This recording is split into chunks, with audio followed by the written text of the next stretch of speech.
로마서 1장 18절에서 32절까지의 말씀을 제가 봉독하겠습니다.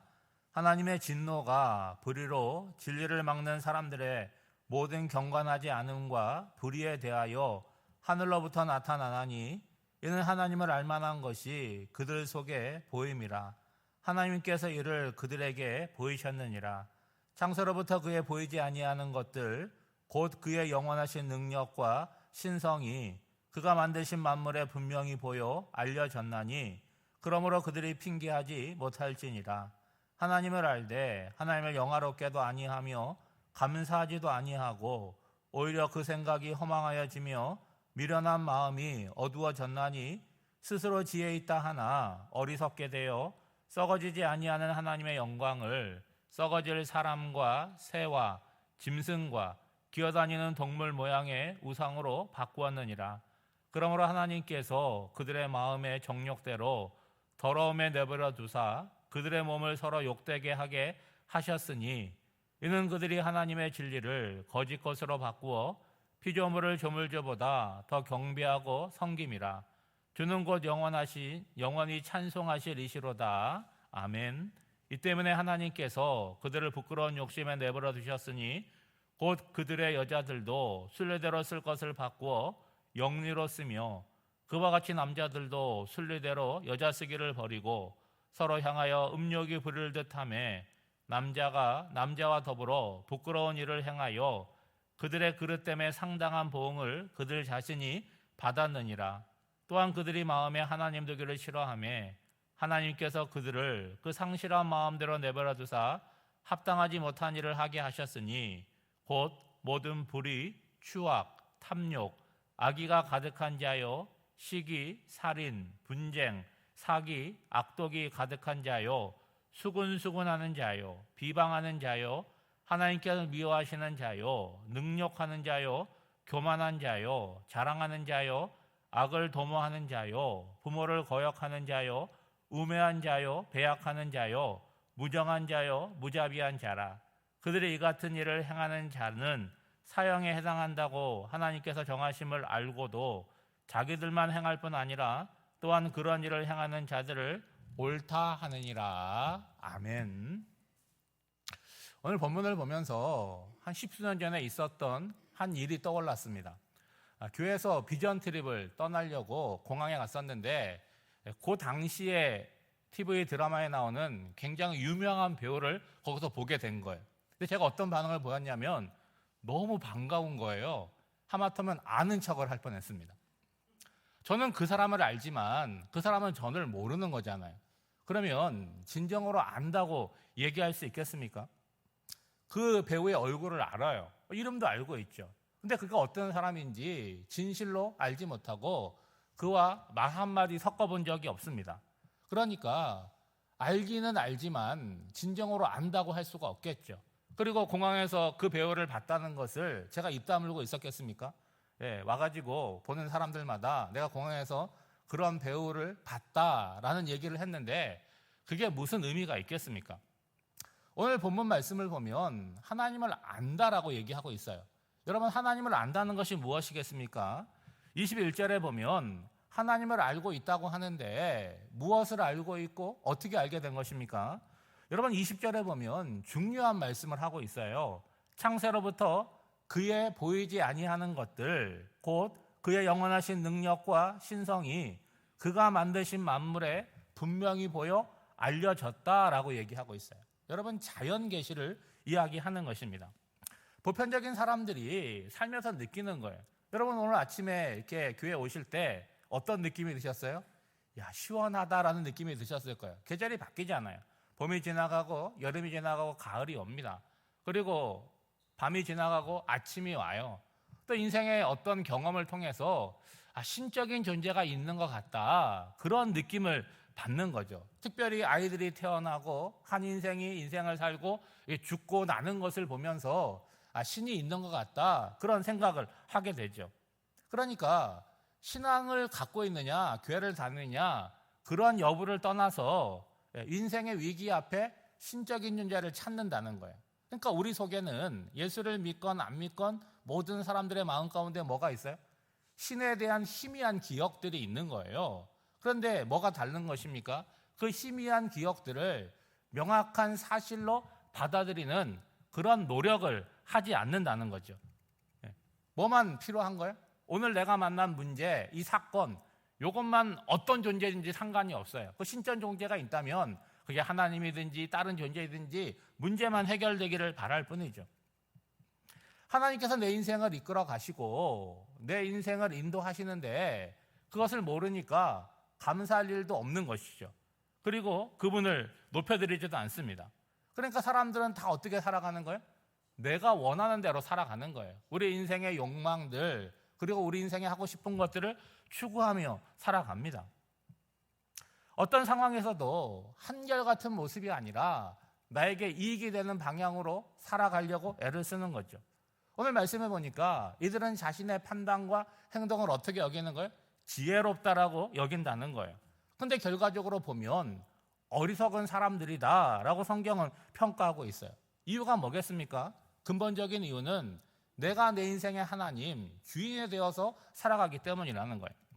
바울은 21절에서 이렇게 표현합니다. 오히려 그 생각이 허망하여지며 미련한 마음이 어두워졌다라고 말하는 거죠. 여러분, 본인이 생각하는 것과 하나님의 판단이 어때요? 간극이 크다는 거예요. 그들은 나의 행위가 어떻게 여깁니까? 난 참 똑똑하고 지혜롭고 선택이 빠르다라고 느낀다는 거예요. 왜 그렇습니까? 나에게 있는 문제들, 내가 원하는 바를 그렇게 해결하고 풀려지기 때문이죠. 그런데 그 당시에는 지혜롭다고 여기지만 시간이 지나고 나면 어떤 문제가 생기는 거예요? 하자가 생기는 거예요. 어떻게 깨닫습니까? 그때 내가 실수했고 잘못했다는 거죠. 신앙적으로 얘기하자면 그때 내 삶에 하나님이 계시지 않고 어둠의 권세가 나를 다스렸다라고 판단하는 거죠. 여러분, 최근 특검 조사를 통해서 드러난 바를 보면 대통령을 위한 국가조찬위원회 회장과 부회장의 행위들이 드러났잖아요. 대통령과 지근거리에 있어요. 그리고 그들은 하나님을 믿는 사람이고 교회 중직자들이었습니다. 그런데 뭐하러 대통령에게 고가의 선물을 제공하는 거예요? 권력자의 눈에 들려고 하는 거잖아요. 그래서 뭐 하는 거예요? 내가 원하는 자리를 차지하려고 한 것이고 실제로 차지한 거잖아요. 그리고 국가조찬위원회에서 두 손을 높이 들고 기도했던 그 장군은요, 그 계엄이 일어났을 때 계엄 사령관이었어요. 그분이 교회 안수 집사입니다. 여러분, 그 당시에 그들은 자신의 행위가 지혜롭다고 여겼겠죠. 왜요? 내가 원하는 바를 이루었잖아요. 대통령과 가깝게 지내고 내가 말만 하면 뭔가 일이 풀려지는 거 아니겠습니까? 그런데 불과 얼마 되지 않은 시간 후에 뭘 깨달은 거예요? 어리석음이 드러났잖아요. 이제 어떻게 하겠습니까? 그들이 그 기도에 모여서 도대체 누구를 위해서 무엇을 기도했다라고 여러분 생각하십니까? 그 기도를 하나님께서 과연 기쁘게 받으셨을까? 저는 아니라고 생각을 하는 거예요.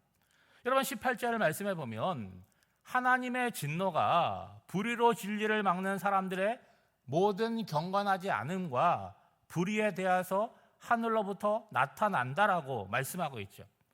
여러분, 하나님을 모르는 사람들은요, 자신이 무슨 일을 하는지를 전혀 모르고 살아갑니다. 그런데 문제는 뭐냐?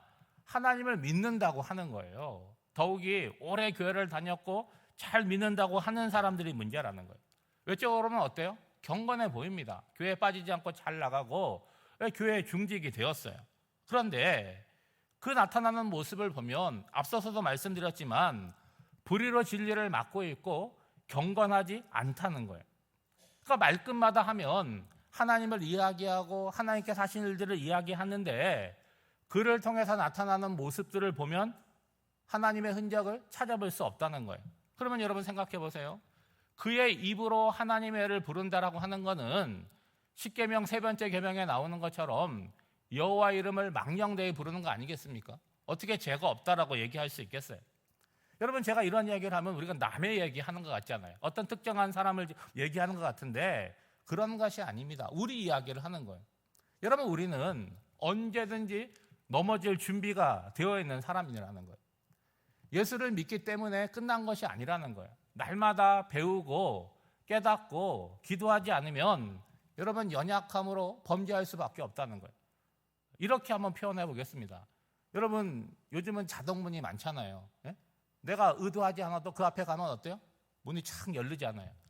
우리의 삶이 죄에 대해서 그런 반응을 보이고 산다는 거예요. 예. 죄가 내 앞에 오면 피 흘리기까지 싸우기는커녕 어떻게 해요? 내 마음이 죄를 향해서 자동으로 열려지는 그런 연약한 존재라는 거예요. 여러분, 하늘로부터 내리는 진노가 뭐라고 생각하십니까? 뭐 번개 같은 거, 뭐 그런 것이 아니라는 거예요. 오늘 말씀해 보면 하늘로부터 내리신 진노는 뭐예요? 그냥 그 상태로 방치하고 내버려 둔다는 거예요. 24절, 26절, 28절 말씀에 보면 마음의 정욕이 있어요. 그 더러움에 그냥 내버려 두신다는 거예요. 부끄러운 욕심을 갖고 있는데 그 욕심대로 살도록 내버려 두신다는 거예요. 그 마음이 하나님 되기를 싫어하니까 상실한 마음대로 그냥 내버려 두신다는 거예요. 그러면 어떤 일이 생기겠습니까?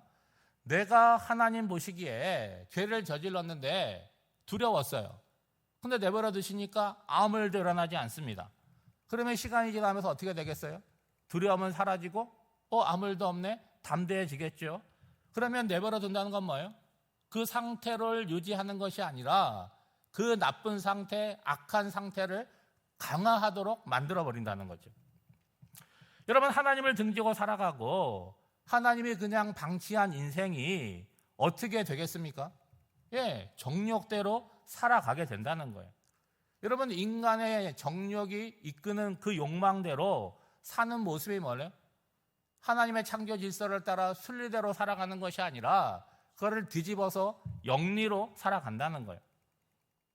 창조주 하나님을 경배하고 영화롭게 하는 것이 아니라 나와 동일한 피조물을 신으로 삼고 경배하고 섬긴다는 거예요.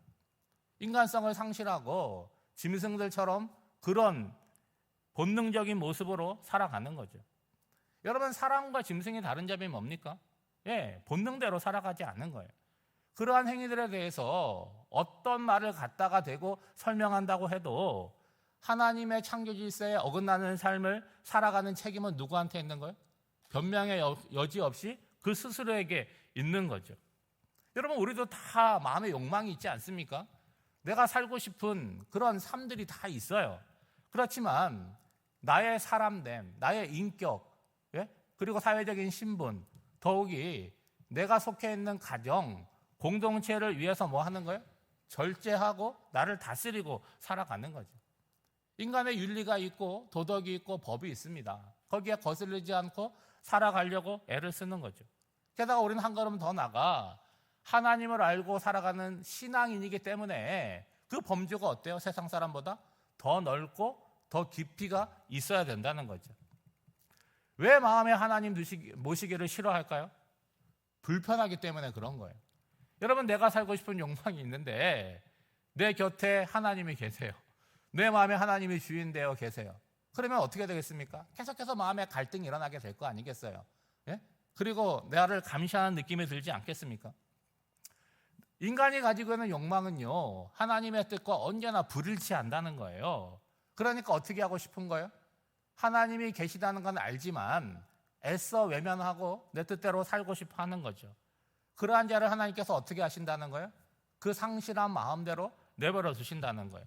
그러면 욕망대로 살겠지만 그 삶은 결과적으로 뭐 하겠습니까? 하나님 보시기에 합당하지 못한 삶이 된다는 거예요. 그래서 그 삶이 어떤 삶으로 나타나느냐? 오늘 보면 29절부터 보면 무려 21가지가 언급이 되고 있어요. 불의로부터 시작을 해서 우리 안에 있는 죄와 욕망이 빚어내는 온갖 추악한 악행들이 연결되어 있습니다. 당장은 아무 일도 없는 것처럼 보이지만 뭐 하고 있는 거예요? 하나님의 진노를 차곡차곡 쌓아가고 있는 거죠. 여러분, 마지막 절인 32절 말씀을 보시죠. 그들이 이 같은 일을 행하는 자는 사형에 해당한다고 하나님께서 정하심을 알고도 자기들만 행할 뿐 아니라 또한 그러한 일을 행하는 자들을 어떻게 해요? 옳다 하느니라. 여러분, 중요한 것은 뭡니까? 여기서 모르지 않다는 거예요. 알고 있다는 거예요. 알고 있다는 건 뭡니까? 양심이 있고 도덕이 우리 마음 가운데 있다는 거예요. 그러므로 인간들이 짓는 모든 죄는 모르고 짓는 것이 아니라는 거예요. 다 알고 있고 그렇게 짓는 죄라는 거죠. 스스로 외면합니다. 그리고 시간이 지나면서 어떻게 하는 거예요? 합리화를 하는 거죠. 더욱 나쁜 것은 뭐예요? 자기만 그런 죄를 짓는 게 아니라 그 죄를 어떻게 하는 거예요? 우리가 전도하듯이 주변 사람들에게 그렇게 하도록 하고 그거를 잘한다라고 옳다고 인정한다는 거예요. 왜 그럽니까? 여러분, 죄는 결코 혼자 짓지 않아요. 여러 사람과 함께 짓는 거예요. 왜 그렇습니까? 그게 안심이 되거든요. 여러분, 혼자서 하는 것은 두려운 일이지만 여러 사람의 함께 하게 되면 그 두려움이 반감되는 거죠. 오늘 본문의 말씀은 2000년 전의 말씀으로 국한된 것이 아니에요. 어느 시대나 어느 공동체에서 일어나는 일이고 지금도 마찬가지라는 거예요. 여러분, 어떤 말씀이 느껴지십니까? 죄에 대한 경각심을 가져야 되는구나, 두렵구나, 그런 거 아니겠어요?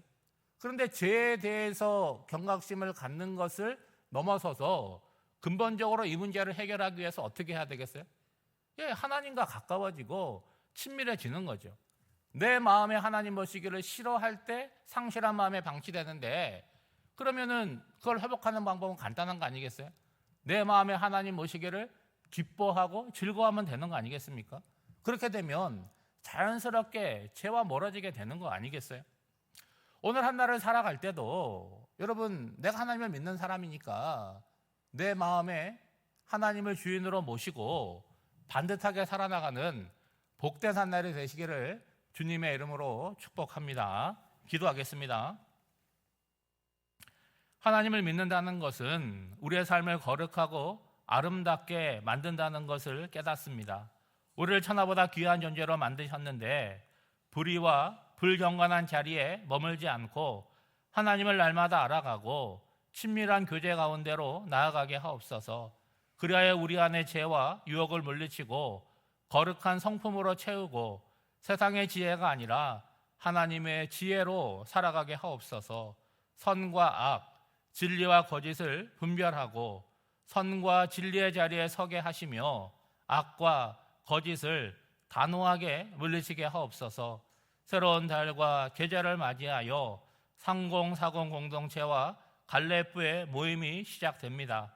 함께 모일 때 성령이 함께하사 기쁨과 은혜가 충만하게 하옵시고 서로의 삶을 긍정하고 공감하는 아름다운 공동체로 세워지게 하옵소서. 오늘도 하나님 귀한 자리에 불러주셔서 말씀을 듣고 기도의 자리를 향하여 나아갑니다.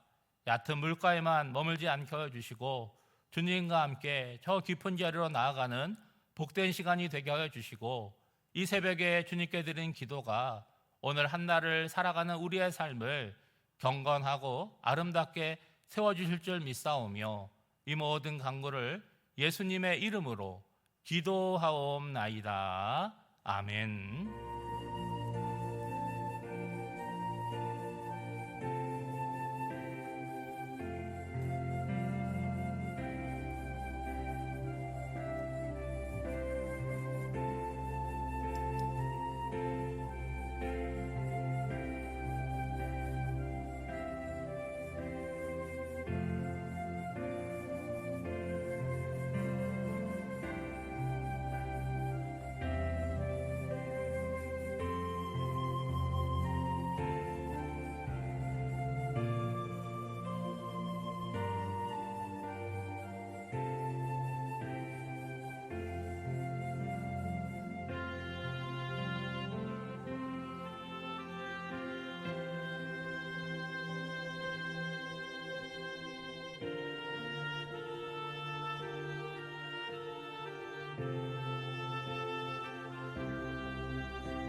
아멘.